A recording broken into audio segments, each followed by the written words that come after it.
ಅಪಾಯಕಾರಿ ತಾಣವಾದ ಈ ಭೂಮಿಯ ಮೇಲೆ ಬಗೆದಷ್ಟು ಅಚ್ಚರಿಗಳು ಎದುರಾಗುತ್ತವೆ, ಬಗೆದಷ್ಟು ರಹಸ್ಯಗಳು ಬಯಲಾಗುತ್ತವೆ. ಅಂತಹ ರಹಸ್ಯಗಳು ಇಡೀ ಮನುಕುಲವನ್ನ ಚಕಿತಗೊಳಿಸುತ್ತವೆ. ಇಂತಹ ಮಾತುಗಳು ನಿಜವೇ ಎಂಬ ನಿಮ್ಮೆಲ್ಲರ ಪ್ರಶ್ನೆಗಳಿಗೆ ಪ್ರಕೃತಿಯು ವಿಭಿನ್ನವಾಗಿ ಉತ್ತರವನ್ನ ನೀಡುತ್ತಿದೆ. ಕಲ್ಪನೆಗೂ ಮೀರಿದ, ಊಹೆಗೂ ಮೀರಿದ ಅಂಥದೊಂದು ಉತ್ತರವೇ ನಮ್ಮ ಇಂದಿನ ಹೀಗೂ ಉಂಟೆ.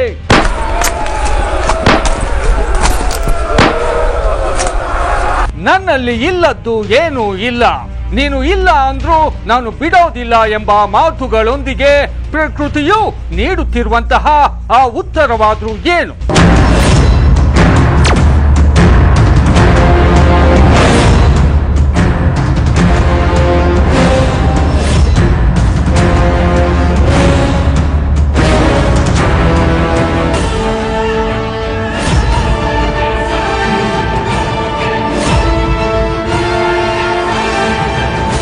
ಜಾಗತೀಕರಣ, ಆಧುನೀಕರಣದೊಂದಿಗೆ ದಿನದಿಂದ ದಿನಕ್ಕೆ ಬೆಳೆಯುತ್ತಿರುವ ಬೆಂಗಳೂರು ಇಡೀ ವಿಶ್ವದಲ್ಲೇ ಹೆಸರನ್ನು ಮಾಡುತ್ತಿದೆ.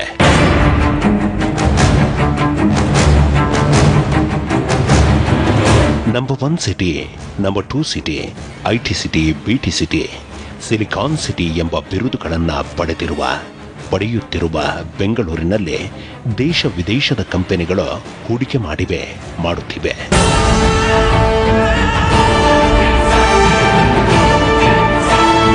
ವರ್ಷದಿಂದ ವರ್ಷಕ್ಕೆ ಇಲ್ಲಿನ ಜನಸಂಖ್ಯೆ ಬೆಳೆಯುತ್ತಿದೆ. ಇಲ್ಲಿನ ಭೂಮಿಯ ಬೆಲೆಯು ಗಗನಕ್ಕೆ ಏರಿದೆ. ಇಲ್ಲಿನ ಒಂದೊಂದು ಇಂಚು ಜಾಗವು ಚಿನ್ನದ ಬೆಲೆಗೆ ಮಾರಾಟವಾಗುತ್ತಿದೆ. ಅಂತಹ ಹಲವು ಕಾರಣಗಳಿಂದಾಗಿ ಇಲ್ಲಿನ ಭೂಮಿಗಾಗಿ ಆರಂಭವಾಯಿತು ಕ್ರೈಮ್, ಆರಂಭವಾಯಿತು ಭೂಮಾಫಿಯಾ.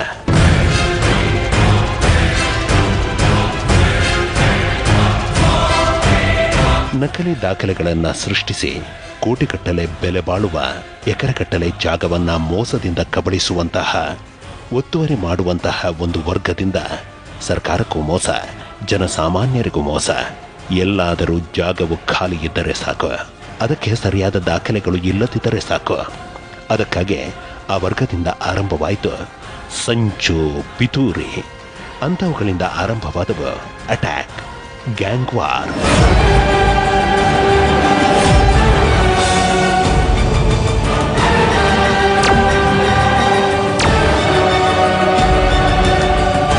ಭೂಮಾಫಿಯಾಗೆ ಇಳಿದ ಅಂತಹ ಒಂದು ವರ್ಗದಿಂದ ಸರ್ಕಾರಕ್ಕೆ ಸೇರಿದ ಲಕ್ಷಾಂತರ ಕೋಟಿಗಳು ಬೆಲೆ ಬಾಳುವ ಎಕರೆಗಟ್ಟಲೆ ಭೂಪ್ರದೇಶವು ಕಬಳಿಸಲ್ಪಟ್ಟಿತು, ಒತ್ತುವರಿ ಮಾಡಲಾಯಿತು. ಅಂತಹ ವರ್ಗದಲ್ಲಿ ಪ್ರಭಾವಿಗಳು ಇದ್ದ ಕಾರಣ ಸರ್ಕಾರಕ್ಕೂ ಏನು ಮಾಡದಂತಹ ದುಸ್ಥಿತಿ ಎದುರಾಯಿತು. ಅಂತಹ ಸ್ಥಿತಿಯಲ್ಲಿ ಸರ್ಕಾರವು ಒಂದು ನಿರ್ಧಾರವನ್ನು ಮಾಡಿತು. ಆ ನಿರ್ಧಾರವೇ ಯಾರಿಗೂ ಮುಲಾಜು ನೋಡದ, ಆಮಿಷಕ್ಕೆ ಬಲಿಯಾಗದ ಓರ್ವ ಖಡಕ್ ಆಫೀಸರ್ ಅನ್ನ ನೇಮಿಸುವುದು. ಕಬಳಿಕೆಯಾಗಿರುವ ಭೂಮಿಯನ್ನ, ಒತ್ತುವರಿಯಾಗಿರುವ ಜಮೀನನ್ನ ಹಿಂಪಡೆಯುವುದು. ನ್ಯಾಯಾಲಯದ ತೀರ್ಪಿನಂತೆ ಕೆಲವೊಂದು ಜಾಗಗಳನ್ನ ತೆರವುಗೊಳಿಸುವುದು. ಆ ಒಂದು ತಂಡವು ಸೂಚಿಸಿದ ವ್ಯಕ್ತಿಯನ್ನ ಸರ್ಕಾರವು ಆ ಕಾರ್ಯಕ್ಕಾಗಿ ನೇಮಿಸಿಬಿಟ್ಟಿತು.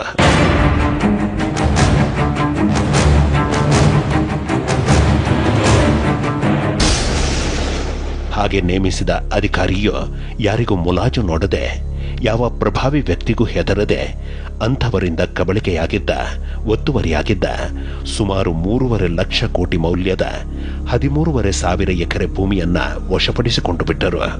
ಯಾವ ಪ್ರಭಾವಿ ವ್ಯಕ್ತಿಗೂ ಹೆದರದೆ ಅಂತಹ ಸಾಧನೆಯನ್ನ ಮಾಡಿದ ಆ ಅಧಿಕಾರಿಯಾದರೂ ಯಾರೆಂಬ ಪ್ರಶ್ನೆಗೆ ಉತ್ತರ ಬೆಂಗಳೂರು ನಗರ ಜಿಲ್ಲಾಧಿಕಾರಿ ಶಂಕರ್.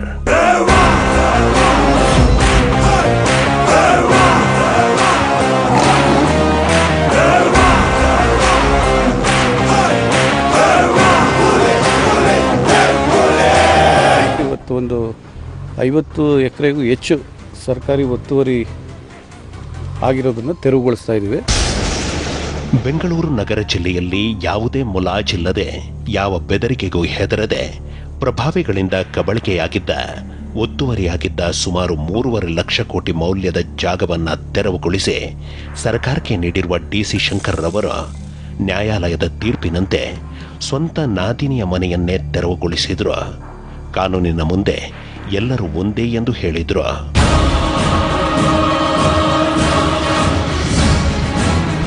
ಇಂತಹ ಖಡಕ್ ಆಫೀಸರ್ ಶಂಕರ್ ರವರಿಗೆ ಶಿವರಾತ್ರಿ ಎಂದು ಒಂದು ಚಕಿತ ಎದುರಾಯಿತು.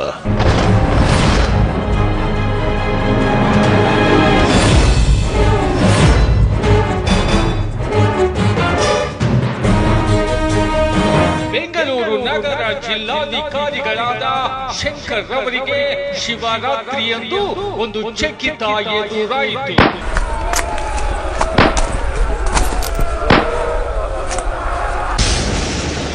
ಶಿವರಾತ್ರಿಯಂದು ಎದುರಾದಂತಹ ಆ ಚಕಿತದಿಂದ ದೇಹದಲ್ಲಿ ನಡುಕ ಬರಲು ಆರಂಭವಾಯಿತಂತೆ.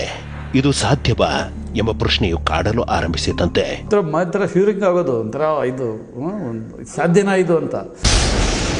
ಶಿವರಾತ್ರಿಯಂದು ಮೈ ಜುಮ್ಮೆನಿಸುವಂತಹ ಚಕಿತ ಎದುರಾಗುವುದಕ್ಕೂ ಮುಂಚೆ ಒಂದು ವಿಚಿತ್ರ ಎದುರಾಯಿತಂತೆ. ಆ ವಿಚಿತ್ರವೇ ಒಂದು ಆಕ್ಸಿಡೆಂಟ್.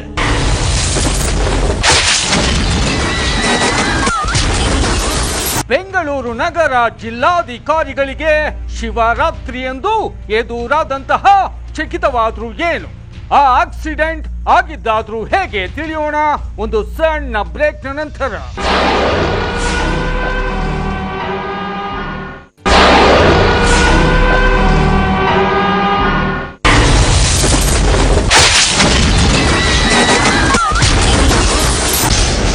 ಆ ಆಕ್ಸಿಡೆಂಟ್ ಆದ್ರೂ ಯಾವುದು, ಅದು ನಡೆದದ್ದಾದ್ರೂ ಹೇಗೆ, ಶಿವರಾತ್ರಿಯಂದು ನಿಮಗೆದುರಾದಂತಹ ಚಕಿತವಾದ್ರೂ ಏನು ಎಂಬ ನಮ್ಮ ನಾನಾ ಪ್ರಶ್ನೆಗಳಿಗೆ ಖಡಕ್ ಆಫೀಸರ್ ಶಂಕರ್ ರವರಿಂದ ಬಂದಂತಹ ಉತ್ತರ ಬಿಜಾಪುರ.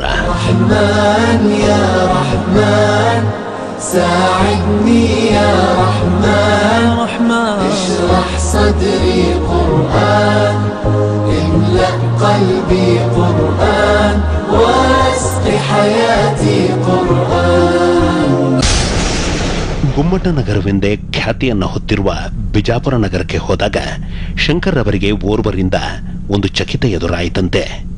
ಹಾಗೆ ಎದುರಾದ ಚಕಿತವೇ ಆ ಓರ್ವರು ಕರೆಂಟ್ ಹೋದಾಗ ನೀರಿನಿಂದ ದೀಪವನ್ನ ಹಚ್ಚಿದ್ದು.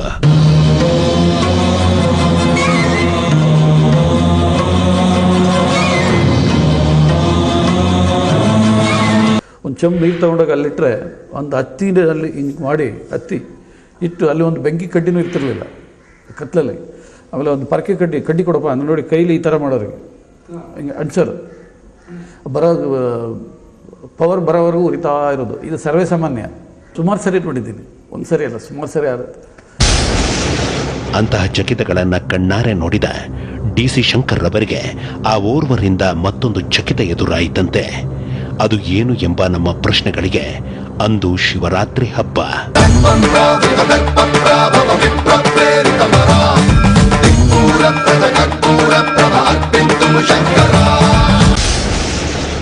ಅಂದು ನಾನು ಬಿಜಾಪುರದಿಂದ ಬೆಂಗಳೂರಿಗೆ ಬರಲು ಎಲ್ಲ ಸಿದ್ಧತೆ ನಡೆಸಿದ್ದೆ.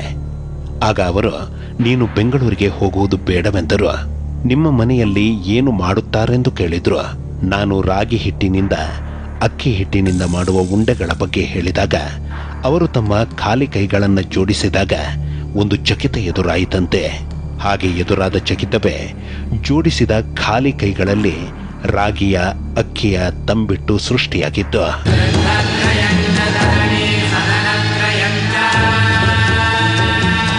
ಒಂದ್ಸರಿ ಶಿವರಾತ್ರಿ ಬರಬೇಕಾಗಿತ್ತು, ಹೋಗ್ಬೇಡ ಅಂದರು. ಇಲ್ಲೇ ಇರೋ ಅಂತೇಳು.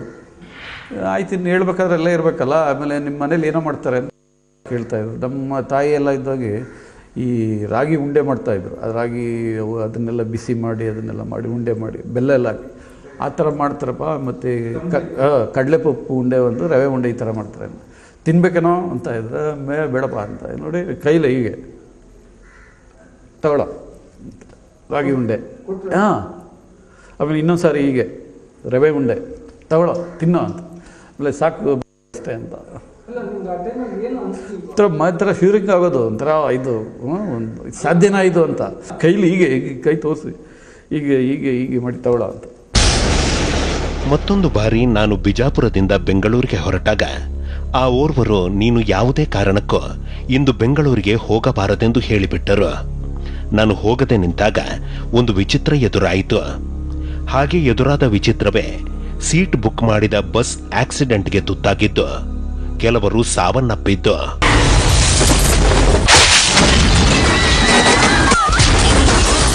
ಆಕ್ಸಿಡೆಂಟ್ ಆಗಿದೆ ಕಿಂಗ್ ಡೇವಿಡ್ ಬಸ್ ಚಿತ್ರದುರ್ಗದಲ್ಲಿ. ಹಾಗೆ ಅದು ಪೇಪರಲ್ಲೆಲ್ಲ ಬಂದಿತ್ತು. ಆಕ್ಸಿಡೆಂಟ್ ಆಗಿ 2-3 ಜನ ಸತ್ತಿದ್ರು. ನಾನು ಹೋಗಲಿಲ್ಲ, ನಮ್ಮ ಸ್ಟಾಫ್ಗೆಲ್ಲ ನಾನು ಹೋಗಿದ್ದೀನಿ ಅಂತ ಗೊತ್ತಾಗಿದೆ. ಅದು ನಾನು ಅಲ್ಲಿ ಕ್ಯಾನ್ಸಲ್ ಮಾಡ್ಕೊಂಡಿದ್ದು ಗೊತ್ತಿಲ್ಲ ಅವ್ರಿಗೆ. ಆಮೇಲೆ ನಮ್ಮ ಮನೆಯವ್ರು ಹೇಳ್ತಿದ್ವಿ, ನೀವು 5-6 ಜನ ಫೋನ್ ಮಾಡ್ತಾ ಇದ್ದಾರೆ, ಯಾಕೆ ಅಂತ. ಇಲ್ಲ, ನಾನು ಬರ್ತೀನಿ ಅಂತ ಹೇಳಿದ್ದೆ, ಅದಕ್ಕೆ ಬಂದಿಲ್ಲ, ಅದಕ್ಕಿರ್ಬೋದು ಅಂತ. ಅಂತಹ ಚಕಿತಗಳನ್ನ ಕಣ್ಣ ಮುಂದೆಯೇ ಎದುರಾಗಿಸಿದ ಆ ಓರ್ವರನ್ನ ನೀವು ಹೇಗೆ ಭೇಟಿಯಾದಿರಿ, ಅವರ ನಿಮ್ಮ ಪರಿಚಯ ಹೇಗೆಂಬ ನಮ್ಮ ಪ್ರಶ್ನೆಗಳಿಗೆ ಶಂಕರ್ ಅವರಿಂದ ಬಂದಂತಹ ಉತ್ತರ, KS ಪರೀಕ್ಷೆಯಲ್ಲಿ ಉತ್ತೀರ್ಣನಾದ ನಂತರ ನನಗೆ ವಾಣಿಜ್ಯ ತೆರಿಗೆ ಇಲಾಖೆಯಲ್ಲಿ ಹುದ್ದೆ ಸಿಕ್ಕಿತು. 94ರಲ್ಲಿ ನನಗೆ ಪ್ರಮೋಷನ್ ಆಯಿತು. ವಾಣಿಜ್ಯ ತೆರಿಗೆ ಇಲಾಖೆಯಲ್ಲಿ ಸಹಾಯಕ ಆಯುಕ್ತರಾಗಿ ಬಿಜಾಪುರದಲ್ಲಿ ಕಾರ್ಯನಿರ್ವಹಿಸಲು ಆರಂಭಿಸಿದೆ.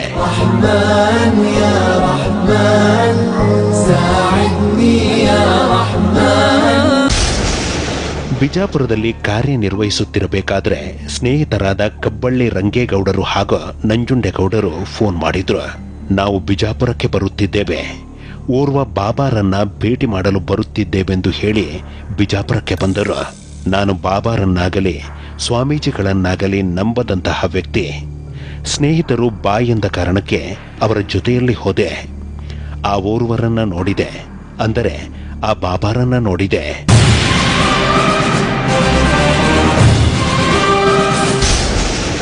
ಸ್ನೇಹಿತರು ಆ ಬಾಬಾರಿಗೆ ನಮಸ್ಕಾರ ಮಾಡಿದ ಕಾರಣ ನಾನು ಸಹ ನಮಸ್ಕಾರ ಮಾಡಬೇಕಾಯಿತು.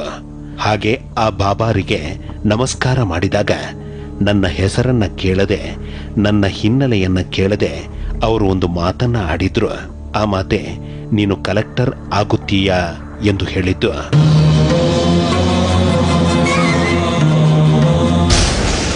ನಾನು ಮನಸ್ಸಲ್ಲೇ ವ್ಯಂಗ್ಯತೆಯೊಂದಿಗೆ ನಗಲು ಆರಂಭಿಸಿದೆ. ಅದಕ್ಕೆ ಕಾರಣ, ವಾಣಿಜ್ಯ ತೆರಿಗೆ ಇಲಾಖೆಯಲ್ಲಿ ಕಾರ್ಯನಿರ್ವಹಿಸುವ ವ್ಯಕ್ತಿಗೆ ಆ ಹುದ್ದೆ ಸಿಗೋದಿಲ್ಲ. ಆ ಕಾರಣದಿಂದಾಗಿ ನಾನು ಅದು ಸಾಧ್ಯವೇ ಇಲ್ಲ ಸ್ವಾಮಿಗಳೇ ಎಂದು ಹೇಳಿಬಿಟ್ಟೆ. ಇಮಿಡಿಯೇಟ್ ರಿಯಾಕ್ಟ್ ಮಾಡಿದೆ ನಾನು. ಸ್ವಾಮೀಜಿ ಹೆಚ್ಚಿನ ಜಾಗ ಅಂತೂ ಸಿಗೋದಿಲ್ಲ ಸದ್ಯದಲ್ಲೇ, ತಕ್ಷಣ ಹೆಚ್ಚಿನ ಜಾಗ ಸಿಗುತ್ತೆ, ನೀನು ಕಲೆಕ್ಟರ್ ಆಗ್ತೀಯ ಅಂದರು. ಹೆಚ್ಚಿನ ಜಾಗ ಸಿಗಬೇಕಾದ್ರೆ ಬಹುಶಃ ಇನ್ನೊಂದು 20 ವರ್ಷ ಆಗಬೇಕು, ಅಲ್ಲಿ DC ಕಮರ್ಷಿಯಲ್ ಟ್ಯಾಕ್ಸ್ ಆಗಬೇಕಾದ್ರೆ. ಆಮೇಲೆ ಕಲೆಕ್ಟರ್ ಆಗೋ ಪ್ರಶ್ನೆನೇ ಇಲ್ಲಲ್ಲ ಸ್ವಾಮೀಜಿ ಅಂತಂದೆ. ಆಮೇಲೆ ನಾನು ವಚನ ಕೊಟ್ಟಿದ್ದೀನಿ, ನೀನು ಆಗ್ತೀಯ, ವಿಶ್ವಾಸ ಇಡು, ನಂಬು ಅಂದರು. ಇವರೆಲ್ಲ ನಿಮಗೆ ಫಸ್ಟ್ ಟೈಮ್ ಆಶೀರ್ವಾದ ಮಾಡಿದ್ದಾರೆ ಬಾಬಾ ಅವರು, ಇನ್ನೊಂದು ಸಾರಿ ನಮಸ್ಕಾರ ಮಾಡಿ ಅಂದರು. ಇನ್ನೊಂದು ಸಾರಿ ನಮಸ್ಕಾರ ಮಾಡಿನೂ ಹೇಳಿದೆ. ನಾನು ವಚನ ಕೊಟ್ಟಿದ್ದೇನೆ, ನೀನು ಕಲೆಕ್ಟರ್ ಆಗಿಯೇ ತೀರುತ್ತೀಯ ಎಂದು ಹೇಳಿದ ಬಾಬಾರ ಬಗ್ಗೆ ಭಕ್ತಿಯೂ ಮೂಡಲಿಲ್ಲ, ನಿಷ್ಠೆಯೂ ಮೂಡಲಿಲ್ಲ. ಕಮರ್ಷಿಯಲ್ ಟ್ಯಾಕ್ಸ್ಗೆ ಸಂಬಂಧಪಟ್ಟಂತೆ ಅದೊಂದು ದಿನ ತೆಲಗಿ ಗ್ರಾಮಕ್ಕೆ ರೈಡ್ಗೆಂದು ಶಂಕರ್ ಅವರು ಹೋದರು.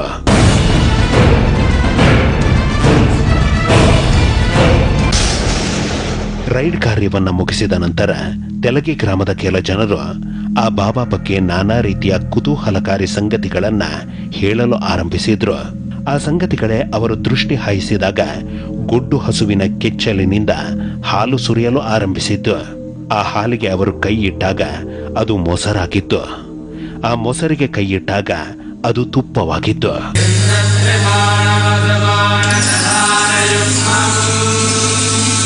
ಅಲ್ಲಿ ಜಾತ್ರೆ ನಡಿಬೇಕಾದ್ರೆ ಎಂಥದ್ದು ಮೊಸರು ಕಡಿಮೆ ಆಗಿದೆ, ಮೊಸರಿಲ್ಲ, ಆಮೇಲೆ ತುಪ್ಪ ಇಲ್ಲ, ಈ ಥರ ಎಲ್ಲ ಮಾಡಿದೆ ಕೆಲವರಿಗೆ. ಆಕಳ ಬಳಿ 2 ಬಕೆಟ್ ಇಟ್ಟು ದಿವ್ಯ ದೃಷ್ಟಿಯಿಂದ ನೋಡಿದ್ರೆ ಪೂರ್ತಿ ಹಾಲು ಕರೆದಿದೆ, ಹಾಲು ಬಂದಿದೆ. ಹಾಗೆ ಬಕೆಟ್ ಇಟ್ಟರೆ ಅಲ್ಲಿ ನೋಡಿದವ್ರು ಹೇಳ್ತಾರೆ. ಆಮೇಲೆ ಈ ಕಡೆ ಬಂದು ಒಂದು ಬೆರಳಿಟ್ರೆ ಒಂದರಲ್ಲಿ ಮೊಸರು, ಇನ್ನೊಂದರಲ್ಲಿ ತುಪ್ಪ, ಆಯ್ತು ಬಡ್ಸಪ್ಪ ಅಂತ ಹೇಳ್ತಿದ್ರಂತೆ. ಅಲ್ಲಿ ನೋಡಿದವರು ಹೇಳ್ತಾ ಇದ್ರು, ನನಗೆ ಇದು ಹೇಗೆ ಅಂತ. ಆ ಬಾಬಾರ ಬಗ್ಗೆ ಅಂತಹ ಕುತೂಹಲಕಾರಿ ಸಂಗತಿಗಳನ್ನ ಆಲಿಸಿದ ಶಂಕರ್ ರವರು ಮತ್ತೊಂದು ಬಾರಿ ಆ ಬಾಬಾರನ್ನ ಭೇಟಿ ಮಾಡುವಂತಾಯಿತು. ಆಗಲೂ ಸಹ ಆ ಬಾಬಾರ ಬಾಯಿಯಿಂದ ಬಂದದ್ದು, ನೀನು ಕಲೆಕ್ಟರ್ ಆಗುತ್ತೀಯಾ ಹೋಗೆಂಬುದು. ನಿನಗೆ ಏನೋ ಕೊಡುತ್ತೇನೆಂದು ಹೇಳಿದ ಆ ಬಾಬಾರವರು ಒಂದು ಮಲ್ಲಿಗೆ ಹೂವನ್ನ ಕೈಯಲ್ಲಿ ಹಿಡಿದು ಅದನ್ನ ಏಕಮುಖ ರುದ್ರಾಕ್ಷಿಯನ್ನಾಗಿಸಿಬಿಟ್ಟರು. ಅದನ್ನ ಶಂಕರ್ ಅವರಿಗೆ ಕೊಟ್ಟರು.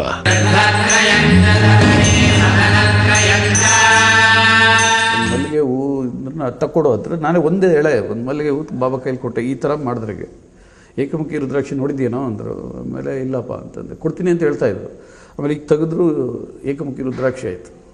ಅದನ್ನು ಕೈಲಿ ಇಟ್ಕೊಂಡ್ರು. ಆಮೇಲೆ ಕೊಟ್ಟರು. ಹೀಗೆ ಕೈಗೆ ಕೊಟ್ಟ ಏಕಮುಖ ರುದ್ರಾಕ್ಷಿಯನ್ನ ಬಾಬಾರು ಮತ್ತೆ ಹಿಂಪಡೆದರು. ನೀನು ನಂಬುತ್ತೀಯ ಎಂದು ಮತ್ತೆ ಕೇಳಿದ್ರು. 2 ಬೆರಳಿನ ಮಧ್ಯೆ ಹಿಡಿದುಕೊಂಡಿದ್ದ ರುದ್ರಾಕ್ಷಿಯು ತಿರುಗಲು ಆರಂಭಿಸಿತು.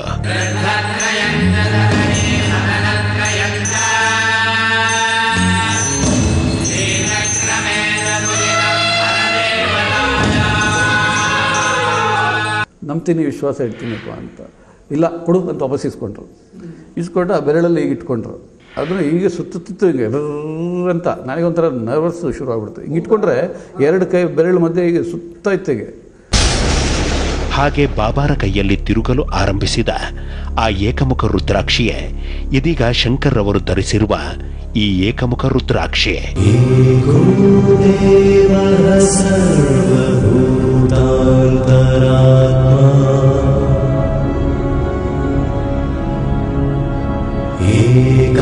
ಈ ರುದ್ರಾಕ್ಷಿಯನ್ನು ಆ ಬಾಬಾರೇ ಶಂಕರ್ ಅವರ ಕೊರಳಿಗೆ ಕಟ್ಟಿದ್ರು. ಆ ಬಾಬಾರನ್ನ ಸಂಪೂರ್ಣವಾಗಿ ನಂಬಲು ಆರಂಭಿಸಿದ ಶಂಕರ್ ಅವರಿಗೆ ಊಹೆಗೂ ನಿಲುಕದ ಒಂದು ಚಕಿತ ಎದುರಾಯಿತು. ಹಾಗೆ ಎದುರಾದ ಚಕಿತವೇ ಸಾಧ್ಯವೇ ಇಲ್ಲವೆಂಬುದು ಸಾಧ್ಯವಾಗಿದ್ದು ಸುಪ್ರೀಂ ಕೋರ್ಟ್ನಿಂದ ಹೊರಬಂದಂತಹ ಒಂದು ಮಹತ್ತರವಾದ ತೀರ್ಪಿನಿಂದ ಇವರು ಅಸಿಸ್ಟೆಂಟ್ ಕಮಿಷನರ್ ಆಗಿದ್ದು, ಆನಂತರ ಆ ಬಾಬಾರು ನುಡಿದಂತೆ ಕಲೆಕ್ಟರ್ ಆಗಿದ್ದು.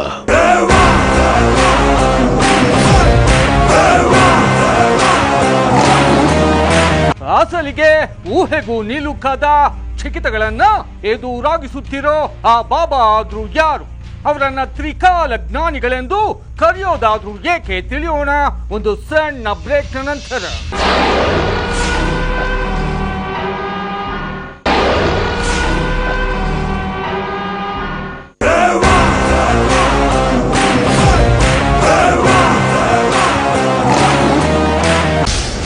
ಕಲೆಕ್ಟರ್ ಆಗಿಯೇ ತೀರುತ್ತೀಯ ಎಂದು ಹೇಳಿದ ಆ ಬಾಬಾರ ಮಾತು ನಿಜವಾಗಿ ಹೋಯಿತು.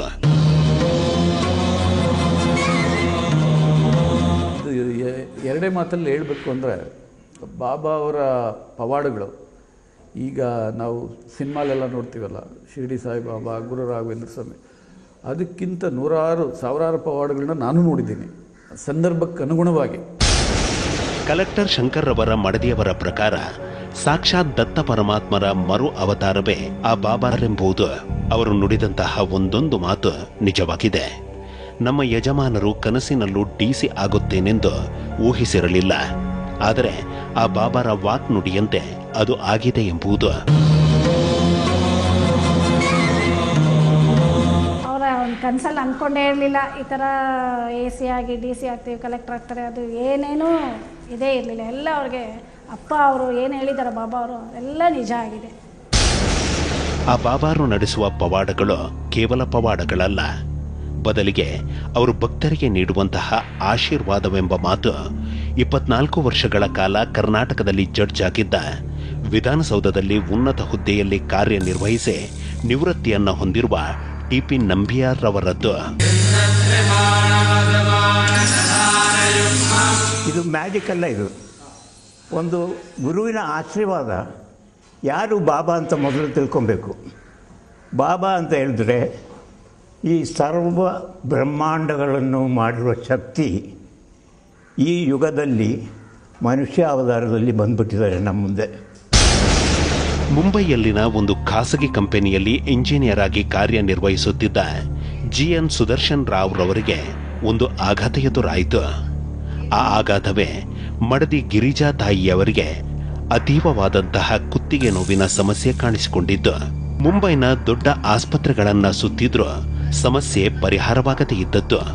ಅಂತಹ ಸ್ಥಿತಿಯಲ್ಲಿ ಮುಂಬೈಗೆ ಬಂದಿದ್ದ ಬಾಬಾರನ್ನ ಭೇಟಿ ಮಾಡಿದಾಗ ಮಡದಿಯ ಸಮಸ್ಯೆಯನ್ನ ಆಲಿಸಿ ಹೋಯಿತು ಹೋಗೆಂದು ಹೇಳಿದರಷ್ಟೇ. ಆ ಕ್ಷಣದಿಂದಲೇ ಆ ಸಮಸ್ಯೆ ಮಾಯವಾಗಿ ಬಿಟ್ಟಿದ್ದು.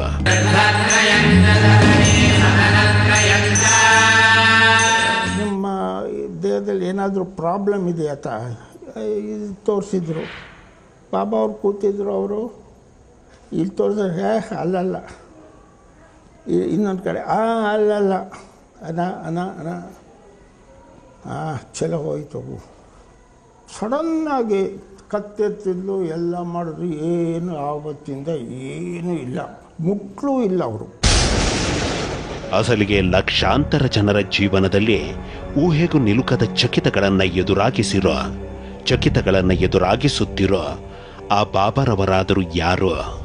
ಸಾಕ್ಷಾತ್ ದತ್ತ ಪರಮಾತ್ಮರೇ ಅವರ ರೂಪದಲ್ಲೇ ಮಾನವರಾಗಿ ಭೂಮಿಯ ಮೇಲೆ ಜನಿಸಿದ್ದಾರೆಂದು ಹೇಳುತ್ತಿರೋ ಆ ಬಾಬಾರವರಾದರೂ ಯಾರೆಂಬ ಹಲವು ಪ್ರಶ್ನೆಗಳಿಗೆ ಉತ್ತರ ಸದ್ಗುರು ಶ್ರೀ ಸದಾನಂದ ಬಾಬಾ ಮಹಾರಾಜರು. ಏಕಮೇವ ದ್ವಿತೀಯಂ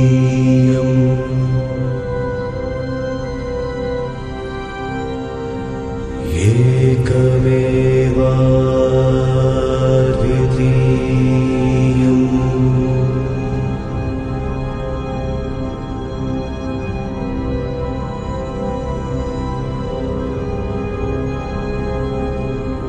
ಏಕೋ ದೇವಃ ಸರ್ವಭೂತಾಂತರಾತ್ಮ.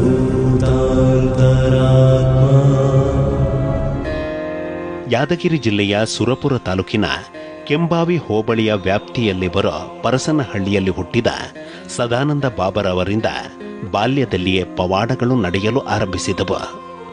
ಬಾಲಬಾಬರು ಇದ್ದಕ್ಕಿದ್ದಂತೆ ಸರ್ಪ ರೂಪವನ್ನ ಪಡೆದು ಬಿಡುತ್ತಿದ್ದರು. ಏಕೋ ದೇವಃ ಸರ್ವಭೂತಾಂತರಾತ್ಮ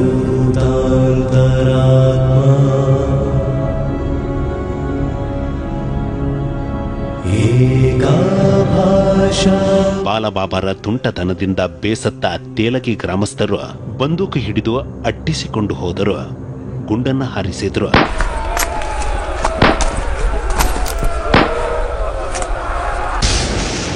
ಆ ಸಮಯದಲ್ಲಿ ಗುಡ್ಡವನ್ನ ಹತ್ತಿದ್ದ ಬಾಲಬಾಬರು ಶ್ವೇತ ಅಶ್ವವನ್ನೇರಿ ಮತ್ತೆ ತೇಲಗಿ ಗ್ರಾಮಕ್ಕೆ ಬಂದು ಪವಾಡಗಳನ್ನು ಮೆರೆದರು. ಇಡೀ ಗ್ರಾಮವೇ ಶರಣೆಂದು ಹೇಳಿತು. ಆನಂತರ ನಾನಾ ಗ್ರಾಮಗಳು, ನಾನಾ ಊರುಗಳು, ಬಿಜಾಪುರ, ಮುಂಬೈ, ಬೆಂಗಳೂರು, ರಾಯಪುರ, ಪರಸನಹಳ್ಳಿ, ತೇಲಗಿ, ಮದರಂದೊಡ್ಡಿ, ಬಳ್ಳಾರಿಯಲ್ಲಿ ನೆಲೆ ನಿಂತು ಭಕ್ತರನ್ನ ಉದ್ಧರಿಸಿದ್ರು. ಇದೀಗ ಈ ಎಲ್ಲಾ ಊರುಗಳಲ್ಲಿ ಬಾಬಾರ ಆಶ್ರಮಗಳಿವೆ. ನಿತ್ಯವೂ ಪೂಜೆಯೂ ನಡೆಯುತ್ತೆ. ಅನುದಿನವೂ ಹೊಸ ಹೊಸ ಅನುಭವಗಳು ಎದುರಾಗುತ್ತಿವೆ. ಲೋಕಕ್ಕೆ ಭವರೋಗ ವೈದ್ಯನಾಗಿ ದತ್ತಧರೆಗೆ ಬಂದ ಸದಾನಂದ ಗುರು ಚರಿತೆಯ ಕೇಳಲು ಭಕ್ತರಿಗಾನಂದ. ಭೂಲೋಕಕ್ಕೆ ಭವರೋಗ ವೈದ್ಯನಾಗಿ ದತ್ತಧರೆಗೆ ಬಂದ ಸದಾನಂದ ಗುರು ಚರಿತೆಯ ಕೇಳಲು ಭಕ್ತರಿಗಾನಂದ. ಬಾಬಾರ ವಾಕ್ನುಡಿಯಂತೆ ಕಲೆಕ್ಟರ್ ಆಗಿರೋ ಶಂಕರ್ ರವರು ಅಚ್ಚರಿ ಎಂಬಂತೆ ಮೊದಲಿಗೆ ಅಸಿಸ್ಟೆಂಟ್ ಕಮಿಷನರ್ ಆಗಿ ಯಾದಗಿರಿ ಜಿಲ್ಲೆಯಲ್ಲಿ ಕಾರ್ಯನಿರ್ವಹಿಸಿದ್ರು. ಅವರು ಮೊದಲೇ ನುಡಿದಂತೆ ಬಾಬಾರ ಹುಟ್ಟೂರಾದ ಸುರಪುರ ತಾಲೂಕಿನಲ್ಲಿ ಬರೋ ಪರಸನಹಳ್ಳಿಯಲ್ಲಿ ಆಶ್ರಮ ನಿರ್ಮಿಸಿದ್ರು.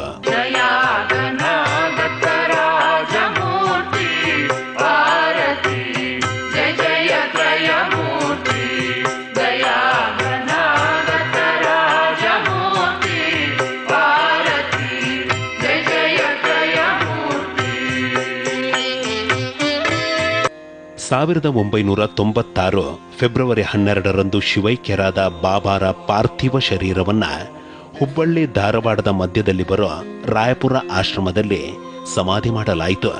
ತಮ್ಮ ಈ ದೇಹ ಇಲ್ಲವಾದ ನಂತರ ಪವಾಡಗಳು ದುಪ್ಪಟ್ಟಾಗುತ್ತವೆಂದು ಸದಾನಂದ ಬಾಬರವರು ಹೇಳಿದಂತೆ ಅನುಕ್ಷಣವೂ ಅನುದಿನವೂ ಭಕ್ತರ ಜೀವನದಲ್ಲಿ ಪವಾಡಗಳು ನಡೆಯುತ್ತಿವೆ. ಇಂತಹ ಮಾತುಗಳಿಗೆ ಸಹಸ್ರಾರು ಜೀವಂತ ಸಾಕ್ಷಿಗಳು ನಮಗೆ ಸಿಗುತ್ತವೆ.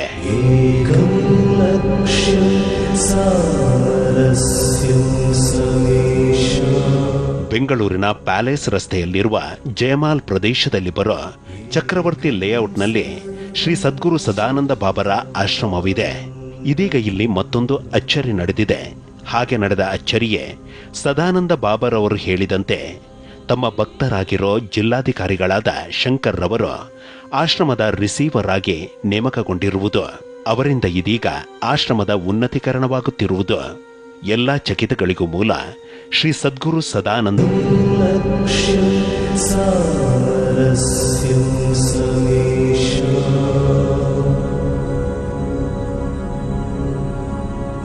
एकं सर्वं चित्तमानन्दपूर्णम्